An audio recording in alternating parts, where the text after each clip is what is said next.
ರಾತ್ರಿ ಸರಿಯಾಗಿ 7 ಗಂಟೆಯ ಸುಮಾರಿಗೆ ಈ ಪ್ರತಿಭಟನಾ ಸ್ಥಳಕ್ಕೆ ಸೋಮಶೇಖರ್ ರೆಡ್ಡಿ ಎಂಟ್ರಿ ಕೊಡ್ತಾರೆ. ಇಲ್ಲಿ ಸತೀಶ್ ರೆಡ್ಡಿ ಪ್ರತಿಭಟನೆಯನ್ನ ಮಾಡ್ತಾ ಇದ್ರು. ಆ ಸ್ಥಳಕ್ಕೆ ಸೋಮಶೇಖರ್ ರೆಡ್ಡಿ ಎಂಟ್ರಿಯನ್ನ ಕೊಡ್ತಾರೆ ಸಂಜೆ 7 ಗಂಟೆಗೆ. ಆ ಸಂದರ್ಭದಲ್ಲಿ ಸೋಮಶೇಖರ್ ರೆಡ್ಡಿ ಹಾಗೆ ಸತೀಶ್ ರೆಡ್ಡಿ ಇವರಿಬ್ಬರ ಮಧ್ಯೆ ಮಾತುಕತೆ ಆಗುತ್ತೆ, ವಾಗ್ವಾದಗಳಾಗುತ್ತೆ. ಬ್ಯಾನರ್ ಹಾಕೋದಕ್ಕೆ ಬಿಡೋದಿಲ್ಲ ಅಂತ ಇವರು ಹಾಕ್ತೀವಿ, ಎಲ್ಲ ಕಡೆಗಳಲ್ಲೂ ಸಾರ್ವಜನಿಕ ಸ್ಥಳಗಳಲ್ಲಿ ಹಾಕ್ತೀವಿ ಅಂತ ಅವರು ಎರಡೂ ಕಡೆಗಳಿಂದಲೂ ಬಿಗಿಪಟ್ಟು ಆ ನಂತರದಲ್ಲಿ ಶ್ರೀರಾಮುಲು ಎಂಟ್ರಿ ಕೊಡ್ತಾರೆ. ಶ್ರೀರಾಮುಲು ಮತ್ತೆ ಸತೀಶ್ ರೆಡ್ಡಿ ಮಧ್ಯೆಯೂ ಕೂಡ ಒಂದಷ್ಟು ವಾಗ್ವಾದಗಳಾಗುತ್ತೆ.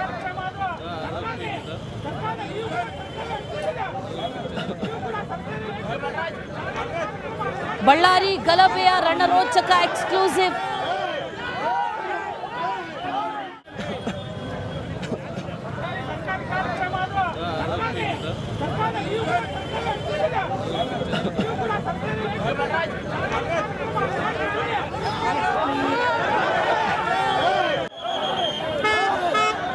ಗಲಾಟೆಯ ದೃಶ್ಯಗಳನ್ನು ಗಮನಿಸ್ತಾ ಇದ್ದೀವಿ. ಇದು ಸೋಮಶೇಖರ್ ರೆಡ್ಡಿ ಜೊತೆಗೆ ಶ್ರೀರಾಮುಲು ಇವರೆಲ್ಲ ಎಂಟ್ರಿ ಆದ ನಂತರದ ವಿಜುವಲ್ಸ್. ಅಲ್ಲಿ ಸತೀಶ್ ರೆಡ್ಡಿ ಕೂಡ ಇದ್ದಾರೆ. ಆ ಸಂದರ್ಭದಲ್ಲಿ ಬ್ಯಾನರನ್ನು ಹಾಕಿಯೇ ತೀರ್ತೇವೆ ಅನ್ನುವಂಥ ನಿಟ್ಟಿನಲ್ಲಿ ಕಾಂಗ್ರೆಸ್ ಕಾರ್ಯಕರ್ತರು, ಕಾಂಗ್ರೆಸ್ ನಾಯಕರು ಇವರೆಲ್ಲರೂ ಕೂಡ ಪಟ್ಟು ಹಿಡಿದು ನಿಂತಿರೋದಲ್ಲಿ ತಳ್ಳಾಟ ನೂಕಾಟಗಳಾಗ್ತಾ ಇದ್ವು. ಇದೇ ಸಂದರ್ಭದಲ್ಲಿ ಸಾಕಷ್ಟು ಸಂಖ್ಯೆಯಲ್ಲಿ ಜಮಾಯಿಸಿದ್ರು ಎರಡೂ ಕಡೆಯಿಂದಲೂ ಕಾರ್ಯಕರ್ತರು. ಆ ನಂತರದಲ್ಲಿ ಸೋಮಶೇಖರ್ ರೆಡ್ಡಿ ಎಂಟ್ರಿ ಆಗುವಂತಹ ವಿಜುವಲ್ಸ್ ಅನ್ನ ಗಮನಿಸ್ತಾ ಇದ್ದೀವಿ. ಜೊತೆಯಲ್ಲಿ ಶ್ರೀರಾಮುಲು ಕೂಡ ಎಂಟ್ರಿ ಆಗ್ತಾರೆ ಸ್ವಲ್ಪ ಹೊತ್ತಿನ ಗ್ಯಾಪಲ್ಲಿ. ಆ ನಂತರದಲ್ಲಿ ಯಾವಾಗ ಶ್ರೀರಾಮುಲು ಎಂಟ್ರಿ ಆಗ್ತಾರೋ ಆಗ ಪರಿಸ್ಥಿತಿ ಒಂದು ರೀತಿಯಲ್ಲಿ ವಿಕೋಪಕ್ಕೆ ಹೋಗಿದ್ದನ್ನ ಕೂಡ ಗಮನಿಸ್ತಾ ಇದ್ದೀವಿ. ಒಂದಷ್ಟು ವಾಗ್ವಾದಗಳಾಗೋದನ್ನ ಗಮನಿಸ್ತಾ ಇದ್ದೀವಿ. ಅಲ್ಲಿ ಮಾತು ಕೇವಲ ಬ್ಯಾನರ್ ವಿಚಾರಕ್ಕೆ ಸೀಮಿತ ಆಗಿತ್ತಾ ಅನ್ನೋ ಪ್ರಶ್ನೆ, ಅಥವಾ ವೈಯಕ್ತಿಕವಾಗಿ ನಿಂದನೆಗಳು ಆರಂಭ ಆದ್ವಾ ಅನ್ನುವಂಥ ಪ್ರಶ್ನೆಯೂ ಕೂಡ ಈಗ ಸದ್ಯಕ್ಕಿದೆ.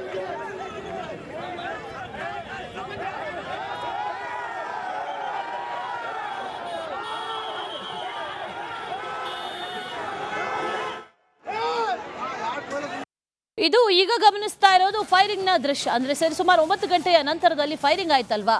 8:30, 9:30 ಮಧ್ಯದಲ್ಲಿ ಫೈರಿಂಗ್ ಆಗಿರೋದು ಈಗಾಗಲೇ ಅದರ ವಿಜುವಲ್ಸ್ ಕೂಡ ಸಿಕ್ಕಿದೆ. ಅದನ್ನು ಗಮನಿಸ್ತಾ ಇದ್ರೆ ಮೊದಲು ಯಾವ ಕಡೆಯಿಂದ ಫೈರಿಂಗ್ ಆಯ್ತು, ಹಾಗಾದರೆ ಅಲ್ಲಿವರೆಗೂ ವಾಗ್ವಾದ, ತಳ್ಳಾಟ, ನೂಕಾಟ, ಕೈ ಮಿಲಾಯಿಸುವ ಹಂತಕ್ಕೆ ಬಂದಂಥ ಈ ಗಲಾಟೆ ಫೈರಿಂಗ್ವರೆಗೂ ಹೋಗುವಂಥ ಹಂತ ತಲುಪಿದ ಹೇಗೆ?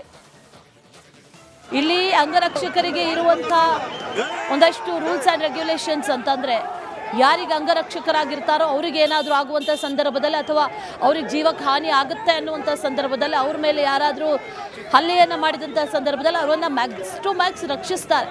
ಆದರೆ ಫೈರಿಂಗ್ ಮಾಡುವಂಥ ಸಂದರ್ಭ ಯಾಕೆ ಬಂತು? ಫೈರಿಂಗ್ ಮಾಡೋದಕ್ಕೆ ಯಾಕೆ ಮುಂದಾದರು?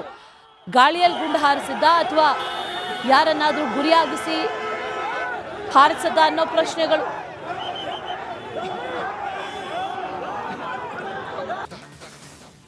ರಾತ್ರಿ ಸರಿಯಾಗಿ 7 ಗಂಟೆಯ ಸುಮಾರಿಗೆ ಈ ಪ್ರತಿಭಟನಾ ಸ್ಥಳಕ್ಕೆ ಸೋಮಶೇಖರ್ ರೆಡ್ಡಿ ಎಂಟ್ರಿ ಕೊಡ್ತಾರೆ. ಇಲ್ಲಿ ಸತೀಶ್ ರೆಡ್ಡಿ ಪ್ರತಿಭಟನೆಯನ್ನ ಮಾಡ್ತಾ ಇದ್ರು. ಆ ಸ್ಥಳಕ್ಕೆ ಸೋಮಶೇಖರ್ ರೆಡ್ಡಿ ಎಂಟ್ರಿಯನ್ನ ಕೊಡ್ತಾರೆ ಸಂಜೆ 7 ಗಂಟೆಗೆ. ಆ ಸಂದರ್ಭದಲ್ಲಿ ಸೋಮಶೇಖರ್ ರೆಡ್ಡಿ ಹಾಗೆ ಸತೀಶ್ ರೆಡ್ಡಿ ಇವರಿಬ್ಬರ ಮಧ್ಯೆ ಮಾತುಕತೆ ಆಗುತ್ತೆ, ವಾಗ್ವಾದಗಳಾಗುತ್ತೆ. ಬ್ಯಾನರ್ ಹಾಕೋದಕ್ಕೆ ಬಿಡೋದಿಲ್ಲ ಅಂತ ಇವರು ಹಾಕ್ತೀವಿ, ಎಲ್ಲ ಕಡೆಗಳಲ್ಲೂ ಸಾರ್ವಜನಿಕ ಸ್ಥಳಗಳಲ್ಲಿ ಹಾಕ್ತೀವಿ ಅಂತ ಅವರು ಎರಡೂ ಕಡೆಗಳಿಂದಲೂ ಬಿಗಿಪಟ್ಟು ಆ ನಂತರದಲ್ಲಿ ಶ್ರೀರಾಮುಲು ಎಂಟ್ರಿ ಕೊಡ್ತಾರೆ. ಶ್ರೀರಾಮುಲು ಮತ್ತೆ ಸತೀಶ್ ರೆಡ್ಡಿ ಮಧ್ಯೆಯೂ ಕೂಡ ಒಂದಷ್ಟು ವಾಗ್ವಾದಗಳಾಗುತ್ತೆ.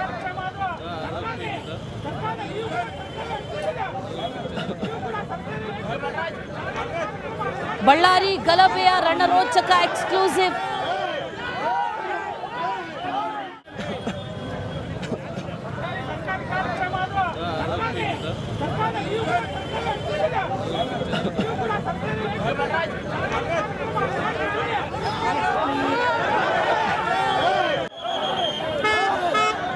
ಗಲಾಟೆಯ ದೃಶ್ಯಗಳನ್ನು ಗಮನಿಸ್ತಾ ಇದ್ದೀವಿ. ಇದು ಸೋಮಶೇಖರ್ ರೆಡ್ಡಿ ಜೊತೆಗೆ ಶ್ರೀರಾಮುಲು ಇವರೆಲ್ಲ ಎಂಟ್ರಿ ಆದ ನಂತರದ ವಿಜುವಲ್ಸ್. ಅಲ್ಲಿ ಸತೀಶ್ ರೆಡ್ಡಿ ಕೂಡ ಇದ್ದಾರೆ. ಆ ಸಂದರ್ಭದಲ್ಲಿ ಬ್ಯಾನರ್ ಅನ್ನ ಹಾಕಿಯೇ ತೀರ್ತೇವೆ ಅನ್ನುವಂಥ ನಿಟ್ಟಿನಲ್ಲಿ ಕಾಂಗ್ರೆಸ್ ಕಾರ್ಯಕರ್ತರು, ಕಾಂಗ್ರೆಸ್ ನಾಯಕರು ಇವರೆಲ್ಲರೂ ಕೂಡ ಪಟ್ಟು ಹಿಡಿದು ನಿಂತಿರೋದಲ್ಲಿ ತಳ್ಳಾಟ ನೂಕಾಟಗಳಾಗ್ತಾ ಇದ್ವು. ಇದೇ ಸಂದರ್ಭದಲ್ಲಿ ಸಾಕಷ್ಟು ಸಂಖ್ಯೆಯಲ್ಲಿ ಜಮಾಯಿಸಿದ್ರು ಎರಡೂ ಕಡೆಯಿಂದಲೂ ಕಾರ್ಯಕರ್ತರು. ಆ ನಂತರದಲ್ಲಿ ಸೋಮಶೇಖರ್ ರೆಡ್ಡಿ ಎಂಟ್ರಿ ಆಗುವಂಥ ವಿಜುವಲ್ಸ್ ಅನ್ನ ಗಮನಿಸ್ತಾ ಇದ್ದೀವಿ. ಜೊತೆಯಲ್ಲಿ ಶ್ರೀರಾಮುಲು ಕೂಡ ಎಂಟ್ರಿ ಆಗ್ತಾರೆ ಸ್ವಲ್ಪ ಹೊತ್ತಿನ ಗ್ಯಾಪಲ್ಲಿ. ಆ ನಂತರದಲ್ಲಿ ಯಾವಾಗ ಶ್ರೀರಾಮುಲು ಎಂಟ್ರಿ ಆಗ್ತಾರೋ ಆಗ ಪರಿಸ್ಥಿತಿ ಒಂದು ರೀತಿಯಲ್ಲಿ ವಿಕೋಪಕ್ಕೆ ಹೋಗಿದ್ದನ್ನ ಕೂಡ ಗಮನಿಸ್ತಾ ಇದ್ದೀವಿ. ಒಂದಷ್ಟು ವಾಗ್ವಾದಗಳಾಗೋದನ್ನ ಗಮನಿಸ್ತಾ ಇದ್ದೀವಿ. ಅಲ್ಲಿ ಮಾತು ಕೇವಲ ಬ್ಯಾನರ್ ವಿಚಾರಕ್ಕೆ ಸೀಮಿತ ಆಗಿತ್ತಾ ಅನ್ನೋ ಪ್ರಶ್ನೆ, ಅಥವಾ ವೈಯಕ್ತಿಕವಾಗಿ ನಿಂದನೆಗಳು ಆರಂಭ ಆದ್ವಾ ಅನ್ನುವಂಥ ಪ್ರಶ್ನೆಯೂ ಕೂಡ ಈಗ ಸದ್ಯಕ್ಕಿದೆ.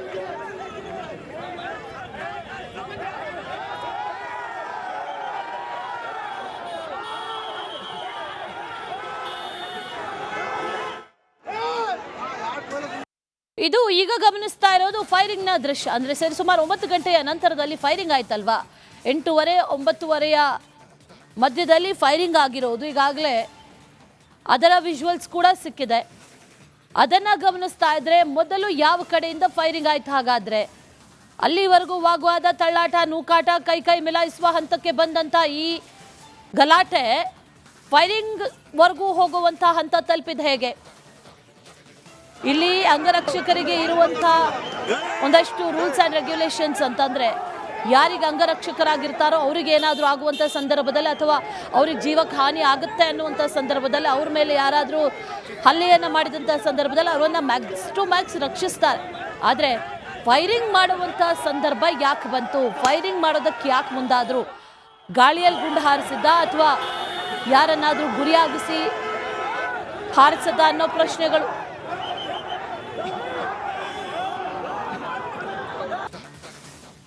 ರಾತ್ರಿ ಸರಿಯಾಗಿ 7 ಗಂಟೆಯ ಸುಮಾರಿಗೆ ಈ ಪ್ರತಿಭಟನಾ ಸ್ಥಳಕ್ಕೆ ಸೋಮಶೇಖರ್ ರೆಡ್ಡಿ ಎಂಟ್ರಿ ಕೊಡ್ತಾರೆ. ಇಲ್ಲಿ ಸತೀಶ್ ರೆಡ್ಡಿ ಪ್ರತಿಭಟನೆಯನ್ನ ಮಾಡ್ತಾ ಇದ್ರು. ಆ ಸ್ಥಳಕ್ಕೆ ಸೋಮಶೇಖರ್ ರೆಡ್ಡಿ ಎಂಟ್ರಿಯನ್ನ ಕೊಡ್ತಾರೆ ಸಂಜೆ 7 ಗಂಟೆಗೆ. ಆ ಸಂದರ್ಭದಲ್ಲಿ ಸೋಮಶೇಖರ್ ರೆಡ್ಡಿ ಹಾಗೆ ಸತೀಶ್ ರೆಡ್ಡಿ ಇವರಿಬ್ಬರ ಮಧ್ಯೆ ಮಾತುಕತೆ ಆಗುತ್ತೆ, ವಾಗ್ವಾದಗಳಾಗುತ್ತೆ. ಬ್ಯಾನರ್ ಹಾಕೋದಕ್ಕೆ ಬಿಡೋದಿಲ್ಲ ಅಂತ ಇವರು ಹಾಕ್ತೀವಿ, ಎಲ್ಲ ಕಡೆಗಳಲ್ಲೂ ಸಾರ್ವಜನಿಕ ಸ್ಥಳಗಳಲ್ಲಿ ಹಾಕ್ತೀವಿ ಅಂತ ಅವರು ಎರಡೂ ಕಡೆಗಳಿಂದಲೂ ಬಿಗಿಪಟ್ಟು ಆ ನಂತರದಲ್ಲಿ ಶ್ರೀರಾಮುಲು ಎಂಟ್ರಿ ಕೊಡ್ತಾರೆ. ಶ್ರೀರಾಮುಲು ಮತ್ತೆ ಸತೀಶ್ ರೆಡ್ಡಿ ಮಧ್ಯೆಯೂ ಕೂಡ